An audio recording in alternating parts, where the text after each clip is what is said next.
Bienvenue dans les Petites Histoires de Michel, un podcast dans lequel je raconte mon exploration de la cuisine japonaise. Cet art ultime de bien manger que j'ai à cœur de transmettre aujourd'hui est la synthèse entre mes pratiques d'artiste, de jardinière et de cuisinière. Il s'adresse aux amoureux du Japon, aux gourmets de tous bords et aux cuisiniers soucieux de préparer une cuisine saine, savoureuse et créative, qui nourrit aussi bien le corps que l'esprit. Vous y trouverez des récits de voyage et des témoignages d'expériences qui ont fait sens dans mon parcours. J'y délivre également, au-delà des recettes, les principes qui sous-tendent la cuisine japonaise. Nous ferons des visites dans le jardin, source d'émerveillement et d'abondance, et nous prêterons l'oreille à des personnes qui ont contribué à enrichir mon parcours dans l'oasis nippone que je me suis créée. Belle écoute à vous!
Un nouvel épisode des Petites Histoires de Michel vous attend tous les mardis. Pensez à vous abonner à ma newsletter pour continuer de voyager au Japon avec moi. On entre dans mon jardin par un portail ajouré en poussant une porte coulissante. Ce portail constitue un seuil entre le monde ordinaire, celui de l'extérieur, et le monde sacré du jardin. Je l'ai voulu épais, presque habitable. Je souhaitais que les visiteurs ressentent physiquement cette transition, que le simple fait de franchir cette ouverture les invite à ralentir, à laisser derrière eux les préoccupations du quotidien pour entrer dans un espace où l'on regarde autrement. Une visite du jardin demande une forme de présence, une disponibilité à ce qui est là, une attention qui rend les choses vivantes. La première personne qui a franchi ce portail nouvellement installé m'a dit spontanément « On dirait qu'on change de monde ». Sa remarque m'a profondément touchée. Elle confirmait que l'intention qui avait présidé à sa conception avait trouvé sa juste expression. En préparant cet épisode, je me suis aperçue que ce portail trouvait un écho inattendu dans les torii japonais. Ces portiques que l'on rencontre à l'entrée des sanctuaires shinto ne ferment rien et ne protègent rien. Ils signalent simplement qu'un passage s'opère. Derrière eux commence un autre rapport au lieu. Lorsque l'on franchit un torii, on ne quitte pas le monde pour entrer dans le surnaturel. On entre plutôt dans une conscience différente du réel. Les arbres deviennent plus que des arbres, les pierres plus que des pierres, le vent plus que du vent. On se rend disponible à la présence des kami. Cette idée m'accompagne souvent lorsque je déambule dans mon jardin. Avec le temps, j'ai cessé de le considérer uniquement comme un espace de culture ou de création. Il est devenu un lieu de rencontre, avec des êtres visibles, mais aussi avec des présences discrètes qui semblent parfois se révéler lorsque l'on prend le temps de se regarder. Dans la rivière sèche du jardin zen, par exemple, apparaissent d'innombrables visages. Certains visiteurs les voient immédiatement. D'autres passent à côté sans les remarquer, comme cela a été mon cas pendant longtemps. Puis, une fois qu'un visage est apparu, il devient impossible de ne plus le voir. Les pierres semblent soudain habitées.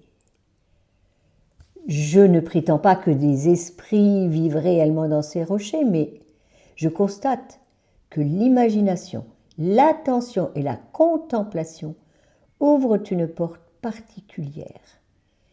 Dans les traditions occidentales, on parlerait d'élémentaux, de génie des lieux ou d'esprit de la nature. Au Japon, on évoquerait plus volontiers les kami. Les mots changent, mais l'expérience possède quelque chose d'universel. Partout où l'être humain a vécu au contact de la nature, il a ressenti que certains lieux étaient différents. Une source, un arbre vénérable, un rocher étrange, une montagne enveloppée de brume. Comme si certains paysages possédaient une densité particulière, une présence qui échappe aux mots. Le jardin se propose comme un terrain d'entraînement à cette perception. Plus je vieillis, moins je cherche à maîtriser le jardin et plus j'apprends à l'écouter. Les plantes me parlent de sécheresse ou d'abondance. Les oiseaux m'annoncent les changements de saison. Les pierres, elles, demeurent silencieuses. Pourtant, elles sont souvent celles qui racontent les histoires les plus anciennes. Peut-être est-ce cela que les Japonais nomment la présence des kami, la capacité à reconnaître que le monde qui nous entoure n'est pas un décor, mais une communauté de présences avec lesquelles nous entretenons une relation. Et peut-être qu'un jardin n'est rien d'autre qu'un lieu où cette relation devient plus facile à percevoir lorsque l'on s'accorde le temps nécessaire. Au fil des années, je me suis souvent demandé d'où venait cet attachement si profond à mon jardin.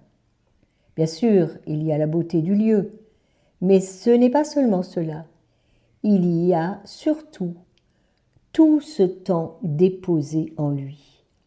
Des milliers d'heures passées à observer, planter, déplacer, tailler, désherber, recommencer. Des milliers d'heures de dialogue silencieux. Car oui, je parle à mes plantes, je les observe, je les questionne. Je m'interroge sur leur place, sur leurs besoins, sur ce qu'elles cherchent à me dire lorsque leur feuillage pâlit ou que leur croissance s'emballe. Je passe aussi beaucoup de temps à prendre soin de détails que personne ne remarquera jamais. Une branche discrètement repositionnée, une pierre légèrement déplacée, une herbe indésirable retirée derrière un massif que peu de visiteurs regarderont. Le jardin m'a également appris l'humilité. Je peux faire des projets, élaborer des plans, imaginer des associations végétales, mais la météo et la nature ont toujours le dernier mot. Une sécheresse prolongée, un printemps froid, un orage violent ou l'arrivée soudaine des limaces rebattent régulièrement les cartes. J'ai appris à composer plutôt qu'à imposer, à écouter avant d'agir, à m'adapter. Le jardin m'a aussi appris la persévérance. Certaines tâches me coûtent, je les repousse parfois. Pourtant, lorsqu'elles deviennent nécessaires, il faut les accomplir jusqu'au bout. Creuser, déplacer, réparer, arroser, recommencer encore.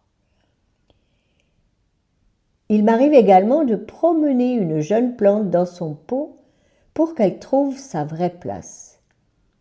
Je la déplace d'un endroit à l'autre pour trouver celui où elle me dira « c'est ici ». Alors seulement je la plante. Et lorsqu'elle rejoint enfin la terre, commence un autre compagnonnage. L'arroser juste ce qu'il faut, ni trop, ni trop peu. L'accompagner jusqu'à ce qu'elle puisse poursuivre seule son chemin. À force d'attention, certaines plantes deviennent presque des connaissances anciennes. Je connais leurs habitudes, leurs caprices, leurs élans de générosité et leurs moments de faiblesse. Peut-être est-ce là que se cache quelque chose de l'esprit des kami, non pas dans une forme de croyance, mais dans cette qualité de présence qui naît lorsque nous consacrons du temps, de l'énergie et du soin à un lieu. À force de vivre avec le jardin, les plantes cessent d'être un décor. Elles deviennent des êtres avec lesquels une relation s'établit. Et le jardin tout entier finit par paraître habité. Un nouvel épisode des Petites Histoires de Michel vous attend tous les mardis. Pensez à vous abonner à ma newsletter pour continuer de voyager au Japon avec moi.